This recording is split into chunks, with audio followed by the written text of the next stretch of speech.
তেহরানে আবারও হামলা চালিয়েছে ইসরায়েল। দেশটির সামরিক স্থাপনাকে নিশানা করা হয়েছে এ হামলায়। স্থানীয় সময় বুধবার এ তথ্য জানায় ইসরায়েলি সেনাবাহিনী। সামাজিক যোগাযোগ মাধ্যমেও ছড়িয়ে পড়েছে এ হামলার ভিডিও। আর যুদ্ধবিমান থেকে হামলা চালিয়ে ইরানের অভ্যন্তরীণ নিরাপত্তা সদর দপ্তর ধ্বংস করার দাবি করেন ইসরায়েলের প্রতিরক্ষামন্ত্রী ইসরায়েল কাতস। হামলার কথা স্বীকার করেছে ইরানের বিপ্লবী বাহিনী। এদিকে বুধবার এক টেলিভিশন ভাষণে ইসরায়েল ও যুক্তরাষ্ট্রের বিরুদ্ধে স্পষ্ট বার্তা দিয়েছেন দেশটির সর্বোচ্চ নেতা আয়াতুল্লাহ আলী খামেনি। ইসরায়েলকে ভুলের মাসুল দিতে হবে এবং ইরান কখনোই পরাজয় স্বীকার করে আত্মসমর্পণ করবে না বলেও মন্তব্য করেন তিনি। আমি ইরানের মহান ও গৌরবময় জাতিকে অভিনন্দন জানাই। জোর করে চাপিয়ে দেওয়া যুদ্ধের বিরুদ্ধে এবং জোর করে চাপিয়ে দেওয়া শান্তির বিরুদ্ধে দৃঢ় অবস্থান নেবে ইরান।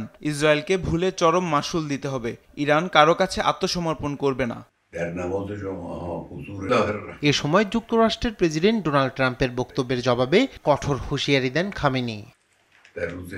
যারা ইরান ও এর ইতিহাস জানে তারা জানে ইরানিরা হুমকির ভাষার প্রতি ভালো সাড়া দেয় না। আমেরিকানদের জানা উচিত যুক্তরাষ্ট্রের যে কোনো সামরিক হস্তক্ষেপ নিঃসন্দেহে অপ্রতিরোধ্য পরিণতি বয়ে আনবে।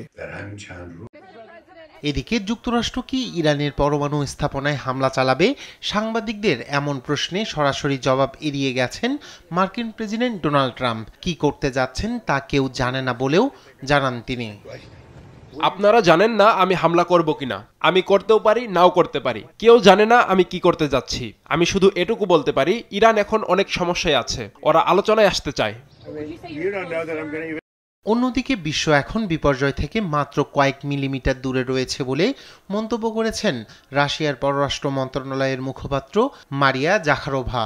বুধবার মন্ত্রণালয়ের সাপ্তাহিক ব্রিফিংয়ে একথা বলেন তিনি। রায়হান কবি শুভ্র, নিউজ ডেস্ক, দেশ টিভি।